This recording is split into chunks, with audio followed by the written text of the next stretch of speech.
Assalamualaikum warahmatullahi wabarakatuh. Saya Muhammad Ibrahim Nasution akan menjelaskan tentang pengertian etika dan etika politik Indonesia. Oke. Sebelum kita membahas lebih lanjut, alangkah baiknya kita mengerti pengertian etika. Etika merupakan cabang filsafat yang membahas tentang nilai dan norma moral yang mengatur perilaku manusia dalam kehidupan sehari-hari. Secara etimologis, istilah etika berasal dari bahasa Yunani, yaitu ethos, yang berarti sifat, watak, adat, kebiasaan. Nah, setelah itu, etika politik Indonesia. Etika politik adalah cabang etika khusus membahas nilai moral dalam praktik politik. Nah, setelah kita mendengar pengertian dari etika politik di Indonesia, kita harus mengetahui tujuan etika politik Indonesia. Ya, tujuan utama yaitu mengatur kehidupan berpolitik agar dapat berjalan dengan baik dan lancar. Kedua, menghasilkan individu dan institusi politik yang berkualitas dan menjaga tolak ukur kepribadian seorang politisi dari sifat hingga kinerjanya. Nah, ketika urgensi etika politik Indonesia, hal yang dapat diperlukan adalah menjaga keadilan dan integritas dalam pemerintahan, mencegah penyalahgunaan kekuasaan oleh para pemegang kekuasaan, mendorong partisipasi masyarakat dalam proses politik dan pengambilan keputusan. Nah, dimensi etika politik di Indonesia memiliki beberapa dimensi yang perlu diperhatikan, antara lain moralitas dalam kekuasaan, keadilan sosial, dan partisipasi politik. Pancasila sebagai sistem etika. Pengertian Pancasila sebagai sistem etika. Pancasila sebagai sistem etika dapat dipahami sebagai pedoman moral yang mengatur tindakan individu dan masyarakat. Menurut Indah Jumadila Khairani et al., Pancasila berfungsi sebagai kode etik yang mengarahkan perilaku masyarakat dalam kehidupan sehari-hari. Nah, nilai-nilai dalam Pancasila, di dalam setiap silanya itu mengandung etika, nilai-nilai etik. Yaitu pertama, ketuhanan yang Maha Esa, menekankan pentingnya spiritualitas dan moralitas dalam kehidupan individu. Yang kedua, kemanusiaan yang adil dan beradab, mengharuskan setiap individu untuk memperlakukan orang lain dengan hormat dan keadilan. Ketiga, persatuan Indonesia, mengajak masyarakat untuk bersatu dalam keberagaman. Yang keempat, kerakyatan yang dipimpin oleh hikmat kebijaksanaan dalam permusyawaratan dan perwakilan, mengedepankan prinsip demokrasi yang berlandasan pada musyawarah untuk mencapai mufakat. Yang kelima, keadilan sosial bagi seluruh rakyat Indonesia, menekankan perlunya keadilan dalam distribusi sumber daya dan kesempatan bagi semua warga negara. Urgensi Pancasila sebagai sistem etika. Pancasila berperan penting dalam membentuk moralitas masyarakat Indonesia. Dalam konteks ini, Pancasila berfungsi sebagai satu, pedoman perilaku, menjadi acuan bagi individu dalam menilai tindakan baik dan buruk berdasarkan nilai-nilai Pancasila. Yang kedua, landasan integrasi nasional, mendorong persatuan dan kesatuan di tengah keberagaman budaya dan agama di Indonesia. Yang ketiga, sumber nilai dan norma, menjadi dasar bagi hukum dan kebijakan publik yang adil dan bermoral. Implementasi Pancasila dalam kehidupan sehari-hari. Penerapan nilai Pancasila dalam kehidupan sehari-hari dapat dilihat dalam berbagai aspek seperti berinteraksi dengan sesama, kegiatan sosial, dan kepatuhan terhadap hukum. Saya Mutia Sopanajara sebagai presentator kedua akan menjelaskan tentang perlunya Pancasila sebagai sistem etika.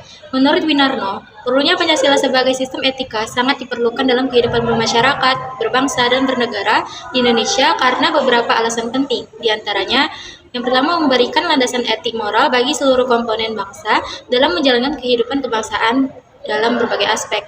Yang kedua, menentukan pokok-pokok etika kehidupan berbangsa, bernegara, dan bermasyarakat. Yang ketiga, menjadi kerangka acuan dalam mengevaluasi pelaksanaan nilai-nilai etika dan moral dalam kehidupan bermasyarakat, berbangsa, dan bernegara.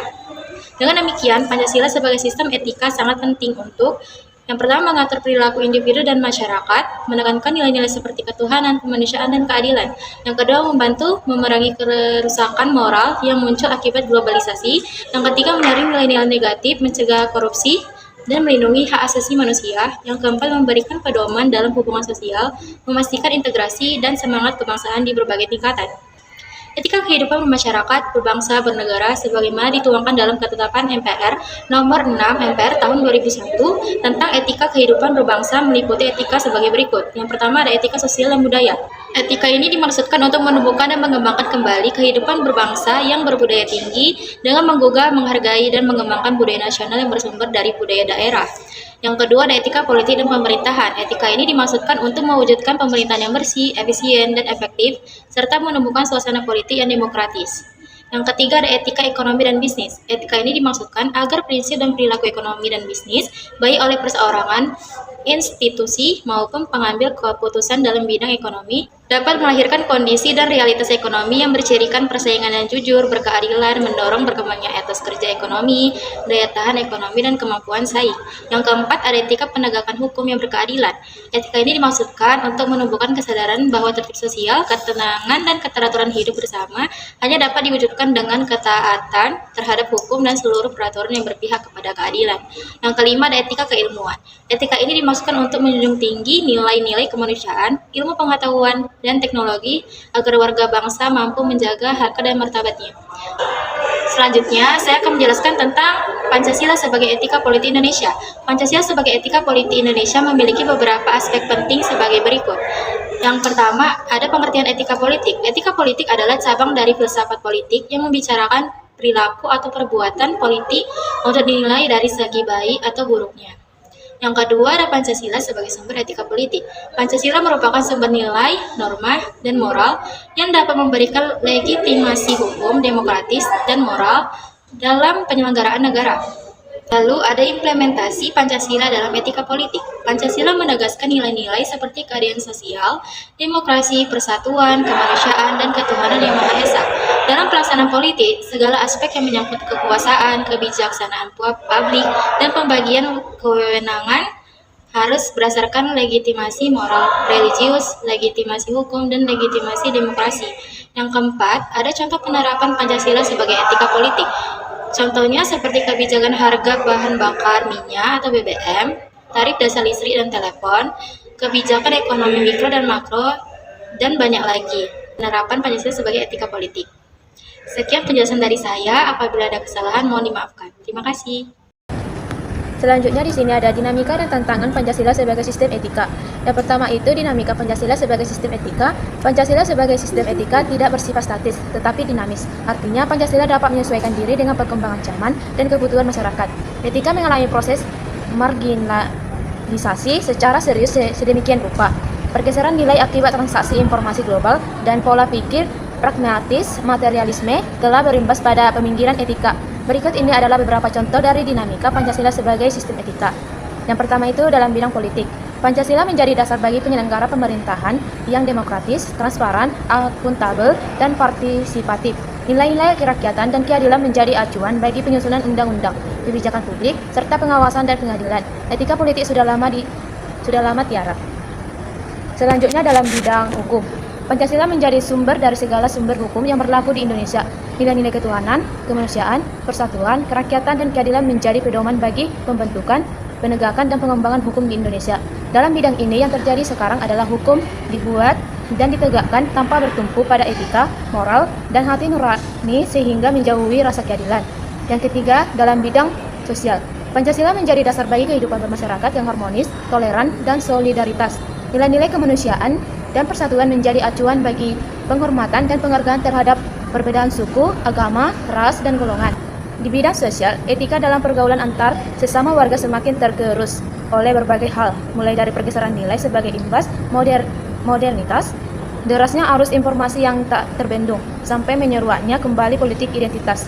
Yang keempat, dalam bidang budaya, Pancasila menjadi dasar bagi pelestarian dan pengembangan kebudayaan nasional yang beragam dan kaya. Nilai-nilai kemanusiaan dan persatuan menjadi acuan bagi pengakuan dan penghormatan terhadap keberagaman budaya lokal. Selanjutnya dalam bagian B, tantangan Pancasila sebagai sistem etika. Beberapa tantangan yang dihadapi oleh Pancasila sebagai sistem etika antara lain yang pertama globalisasi, yang kedua radikalisme, dan yang ketiga korupsi. Selanjutnya makna dan aktualisasi sila-sila Pancasila dalam kehidupan bernegara. Yang pertama, makna dan aktualisasi sila ketuhanan yang Maha Esa dalam kehidupan bernegara. Inti sila ketuhanan yang Maha Esa adalah kesesuaian sifat-sifat dan hakikat negara dengan hakikat Tuhan. Hubungan manusia dengan Tuhan yang menyangkut segala sesuatu yang berkaitan dengan kewajiban manusia sebagai makhluk Tuhan terkandung dalam nilai-nilai agama. Sedangkan hubungan negara dengan landasan sila pertama, yaitu sila ketuhanan yang Maha Esa adalah berupa hubungan yang bersifat mutlak dan tidak langsung. Makna nilai sila ketuhanan yang Maha Esa, sila ketuhanan yang Maha Esa mengandung arti adanya pengakuan dan keyakinan bangsa terhadap adanya Tuhan sebagai pencipta alam semesta. Yang kedua, makna dan aktualisasi sila kemanusiaan yang adil dan beradab dalam kehidupan bernegara. Kemanusiaan yang adil dan beradab menjunjung tinggi nilai-nilai kemanusiaan dan mengajarkan untuk menghormati harkat martabat manusia dan menjamin hak-hak asasi manusia. Kemanusiaan yang beradab mengandung bahwa pembentukan hukum harus menunjukkan karakter dan ciri-ciri hukum dari manusia yang beradab. Hukum baik berupa perundang-undangan dan setiap putusan hukum harus sesuai dengan nilai-nilai kemanusiaan. Saya Agnes Margareta Ninggolan, sebagai presentator keempat, akan menjelaskan makna dan aktualisasi sila Pancasila dalam kehidupan bernegara. Langsung saja, makna dan aktualisasi sila Persatuan Indonesia dalam kehidupan bernegara. Sila Persatuan Indonesia mengandung pemahaman hukum bahwa setiap peraturan hukum, mulai undang-undang hingga putusan pengadilan harus mengacu pada terciptanya sebuah persatuan warga bangsa. Sila ketiga Pancasila ini menekankan pentingnya persatuan dan kesatuan bangsa Indonesia yang terdiri dari beragam suku, agama, ras, dan budaya, menjaga keutuhan NKRI, dan memupuk rasa nasionalisme serta patriotisme di kalangan masyarakat. Aktualisasi dalam kehidupan bernegara, yang pertama, menghargai keragaman, di mana mengakui dan menghormati perbedaan budaya, bahasa, dan adat istiadat di seluruh Indonesia. Yang kedua, menghindari sikap diskriminatif, tidak memandang rendah atau membeda-bedakan orang lain berdasarkan latar belakang suku, agama, atau ras. Yang ketiga, menggalakkan kerjasama antar daerah, memajukan program pembangunan yang merata di seluruh wilayah Indonesia, dan mendorong pertukaran budaya untuk memperkuat persatuan. Dan yang keempat, kegiatan nasionalisme, ikut serta dalam upacara nasional, perayaan Hari Besar Nasional, dan kegiatan lain yang memperkuat semangat kebangsaan. Baik, selanjutnya, makna dan aktualisasi sila kerakyatan yang dipimpin oleh hikmat kebijaksanaan dalam permusyawaratan perwakilan. Pada sila ini menegaskan bahwa kedaulatan berada di tangan rakyat dan keputusan-keputusan yang diambil harus mengutamakan kepentingan rakyat. Prinsip musyawarah untuk mufakat dan pentingnya hikmat kebijaksanaan dalam pengambilan keputusan. Aktualisasi dalam kehidupan bernegara pada sila ini, yang pertama, mendorong budaya diskusi dan musyawarah dalam pengambilan keputusan di berbagai tingkat pemerintahan dan masyarakat. Yang kedua, menuntut keterbukaan dalam proses pemerintahan dan bertanggung jawab atas keputusan yang diambil. Yang ketiga, menolak segala bentuk penindasan dan dominasi kekuasaan yang merugikan kepentingan rakyat banyak. Dan yang terakhir, makna dan aktualisasi sila keadilan sosial bagi seluruh rakyat Indonesia dalam kehidupan bernegara. Pada sila ini, nilai keadilan sosial mengamanatkan bahwa semua warga negara memiliki hak yang sama dan bahwa semua orang sama di hadapan hukum. Dalam sila ini mengandung nilai yang merupakan tujuan negara sebagai tujuan dalam hidup bersama. Maka, nilai keadilan sosial yang harus terwujud dalam kehidupan bersama adalah keadilan yang didasari dan dijiwai oleh hakikat keadilan manusia, yaitu manusia dengan dirinya sendiri, manusia dengan manusia lain, manusia dengan masyarakat, bangsa dan negara, serta hubungan manusia dengan Tuhannya. Pada sila kelima ini, menekankan keadilan dalam segala aspek kehidupan, baik ekonomi, sosial, maupun politik untuk semua lapisan masyarakat Indonesia. Aktualisasi dalam kehidupan bernegara pada sila ini yang pertama, mendorong pemerataan distribusi kekayaan dan peluang ekonomi seperti program bantuan sosial, pemberdayaan UMKM, dan pembangunan infrastruktur di daerah terpencil. Yang kedua, menjamin semua warga negara memiliki akses yang sama terhadap keadilan dan perlindungan hukum tanpa memandang status sosial atau ekonomi. Yang ketiga, meningkatkan akses dan kualitas pendidikan serta pelayanan kesehatan untuk seluruh rakyat Indonesia.